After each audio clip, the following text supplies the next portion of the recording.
नमस्कार किसान साथीभाइहरू सम्पूर्णमा प्रकृति बचाउँ हजुर, कृषि आधुनिकीकरण गरौँ, आय स्रोत बढाउँ। नेपालमै बसेर केही गरेर खाने बाटो छ। सधैँ विदेशी भन्दा केही विकल्प रहेन, नेपालमै बसेर केही गर्न सकिन्छ है हजुर। सरकारी निकायहरू कहाँ छ, के छ, कसो छ केही थाहा छैन। किसान र कृषिलाई चाहिँ आधुनिकीकरण गर्ने किसानहरूले केही गर्छु भन्दा साथ सपोर्ट पाइँदो रहेछ। हे किसान साथी हो, साथ सपोर्ट नपाए पनि आफ्नै लाइफको लागि भने नि सोचौँ। कृषिलाई कहाँबाट बजेट आउँछ, कहाँ जान्छ, के जान्छ थाहा छैन हजुर। त्यो सरकारलाई नै थाहा होला। हजुरलाई मैले जानेको ज्ञानहरू चाहिँ छर्दैछु, हेर्नुहोला। यो नासपतिको बोटमा प्रकृति नमुना सम्झना स्याउ। अब यो स्याउको भेराइटी हेर्नु होला। यो ग्राफ्टिङ भइरहेछ। अब यो चाहिँ हेर्नु होला, यी स्याउ हेर्नुहोस् त, यसरी फलिरहेछ स्याउ। अब के गर्ने हजुर, यसरी फल्छ, बाँदरले खाइदिन्छ। किसानका यो मनभित्रको पीडा कसलाई पोख्ने, कसलाई भन्ने। हेर्नुहोस् त, यहाँ यसरी चाहिँ फुल पनि फुलिरहेछ, स्याउ पनि फलिरहेछ। किसानको समस्या कसले बुझ्ने। आउँछन् बाँदर, भाँचिदिन्छन्, खान्छन्, जान्छन्। यही पीडा छ है हजुर। हामी कहाँ त बाँदर नलाग्ने ठाउँमा हजुरले गरेर खान सक्नुहुन्छ। हेर्नुहोस् त, यहाँ पनि यसरी चाहिँ दाना लागिरहेका छन्। यहाँ पनि यत्रा दाना भइसक्यो हजुर नासपति। अनि यहाँ माथि पनि हेर्नु होला, यी यस्तो राम्रोसँग दाना भएका छन्। के गर्ने हजुर, यता फुल्दैछन्। किसानको मनभित्रको पीडा कसलाई पोख्ने, कसलाई भन्ने। सरकारी निकाय कहाँ छ थाहा छैन हजुर, थाहा छैन। आफ्नोलाई आफै गरौँ, के गर्ने त हजुर। सरकारी निकायले साथ नदिए पनि किसानी हामीले आफैले गर्न पर्यो। नयाँ प्रविधि अपनाऊ, अगाडि बढ्ने बाटोहरू खुला छ है हजुर। नासपति भनेको चाहिँ यही भयो हजुर। यही नासपति बोटा हेर्नु होला, यहाँ यसरी नासपति फलेका छन्। अब स्याउ भनेको स्याउ देखाइहालेँ। नयाँ भेराइटी भनेको चाहिँ हजुर यहाँ यसरी चाहिँ ग्राफ्टिङ भएर नयाँ आउँदैछन्।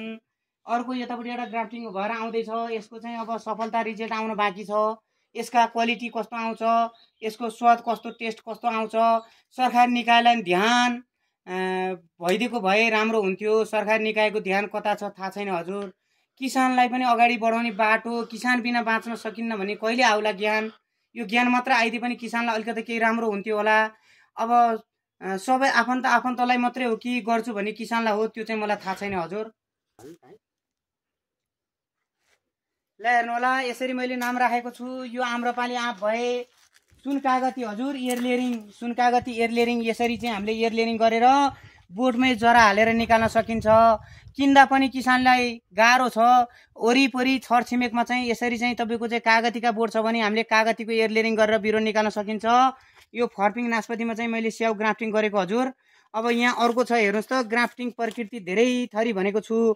यसमा सुन्तला, मौसम, बिमिरो, निबुवा, सुन कागती, विकासी अमिलो, कालो जेमिर छ हजुर। अब यसको चाहिँ रिजल्ट आउन बाँकी छ। यसपालि दुईटा घात भयो हजुर। एउटा असिनाले लैदियो, अस्ति बाँदर आएर कति चाहिँ उतातिरको स्याउहरू पनि खाइदियो। यो पीडा के गर्ने हजुर, पीडा मनभित्रै राखेर पनि हजुर माझ म आउँदैछु। हेर्नुहोस् त, यहाँ नयाँ भेराइटी छन्। यो चाहिँ हजुर ग्राफ्टिङ हल्लबे धेरै थरी छन्। यसमा चाहिँ यो लोकल छन्। यसमा चाहिँ तपाईँको चाहिँ जापानिज हल्लबे, काँचैमा खाँदै पनि मिठो, खाँदा पनि मिठो हुने। हेर्नुहोस् त कस्तो राम्रो भएर आछ। प्रकृति विनाश भइसक्यो हजुर। प्रकृति बचाउँ है, वातावरण वायु दूषित वातावरण बचाउँ है। हेर्नुहोस् त कस्ता रुख बोट बिरुवाहरू थिए, सबै सर्वस्व भएर गए। त्यत्रा बर पिपलहरूका बोट थिए। रोड ठाउँबाट लाँदा पनि त्यसलाई बिचमा राखेर लान सके भए प्रकृति पनि बच्थ्यो। समयमा पानी नपरेर हेर्नुहोस् त यस्तो सुक्खा भएको छन्। यो कसरी फल्लान् त हजुर, समयमा पानी परेन हजुर। प्रकृति हामीले सिद्धाइसक्यौँ, अब त बचाउनु पर्यो है हजुर, हाम्रा छोरा नातिको लागि भए पनि। यो आम्रपाली आँप भए, यसमा चाहिँ अब 2-3 आइटमको छन् हजुर। सुन कागती हेर्नुहोस् त, यसरी जरा हाल्छ हजुर। हेर्नुहोस् त, यो देखियो नि, यी जरा हेर्नुहोस् त कस्तो राम्रोसँग जरा हालेछ। हामीले यसलाई बिचमा चिरेर दुई साइडबाट चाहिँ बोक्रा निकालेर हामीले गोबर माटो मिलाएर निकाल्न सकिन्छ है हजुर। हेर्नुहोस् त, यसमा झन् कस्तो राम्रोसँग जरा आछ हजुर। अमिलो जात हजुर, यो विकासी अमिलो। यसको पनि एयरलेयरिङ गर्दैछु। एयरलेयरिङबाट चाहिँ यसले जरा हालिरहेछ हजुर।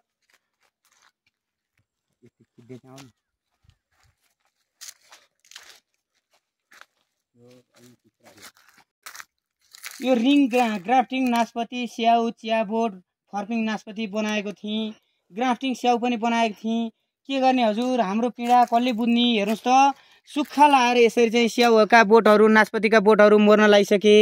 पानी छैन हजुर, खानलाई त पानीको यस्तो हाकार छ। हेर्नुहोस् त यहाँ बनाएको थिएँ यी नास्पातीको बोटमा स्याउ हेर्नुहोस् त कस्तो राम्रो राम्रो भएर आयो। यहाँको त खाइदियो नि हजुर, खाइदियो। अस्ति नै मैले देखाएको थिएँ बाँदरले यहाँ माथि नै आएर बसेर लुछेर खाइदियो। के गर्ने हजुर, राम्रा दाना लागेका थिए।